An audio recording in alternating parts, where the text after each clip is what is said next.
టెక్నికల్గా ఒక సమస్య ప్రపంచవ్యాప్తంగా అనేక దేశాలపై ప్రభావం చూపిస్తోంది.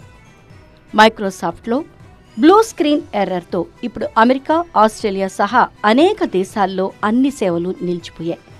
బ్యాంకింగ్, టెలికాం, విమానయాన రంగం ఇలా ప్రతిదీ ఎఫెక్ట్ అయింది. మైక్రోసాఫ్ట్లో సాంకేతిక సమస్యలతో లండన్ స్టాక్ ఎక్స్చేంజ్ కూడా కుప్పకూలిన పరిస్థితి నెలకొంది.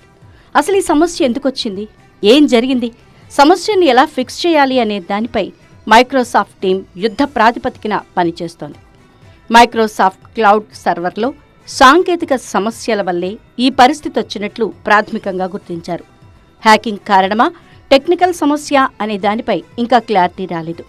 ప్రపంచవ్యాప్తంగా ఆసుపత్రులు, అమెరికాలో ఎమర్జెన్సీ సేవలు వాడే 911 కాల్ సెంటర్లు, విమానాశ్రయాలు, పోర్టులు సహా అనేక విభాగాల్లోనూ సేవలు నిలిచిపోయాయి. మైక్రోసాఫ్ట్ 365 యాప్లు, సేవలపై ఈ ప్రభావం పడింది. అంతర్జాతీయంగా మీడియా, విమాన, బ్యాంకింగ్ తదితర సేవలపై తీవ్ర ప్రభావం చూపిస్తోంది ఈ సమస్య.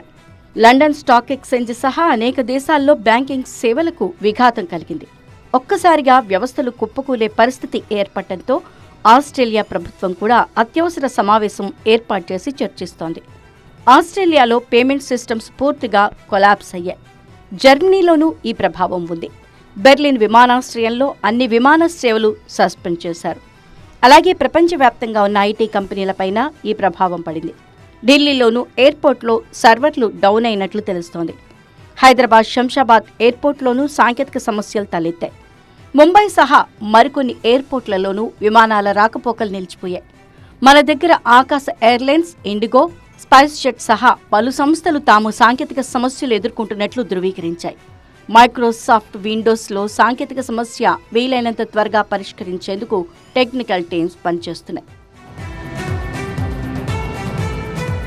మరోవైపు మైక్రోసాఫ్ట్తో సంప్రదింపులు జరుపుతున్నామని, సమస్యకు కారణాలను గుర్తించామని కేంద్ర ఐటీ శాఖ మంత్రి అశ్విని వైష్ణవ్ తెలిపారు. సాఫ్ట్వేర్ అప్డేట్స్ కూడా సిద్ధంగా ఉన్నాయన్న ఆయన సిఈఆర్టీ తగిన మార్గదర్శకాలు, సూచనలు ఇస్తుందని స్పష్టం చేశారు. నేషనల్ ఇన్ఫర్మేషన్ సెంటర్పై ఎలాంటి ప్రభావం లేదన్నారు మంత్రి వైష్ణవ్.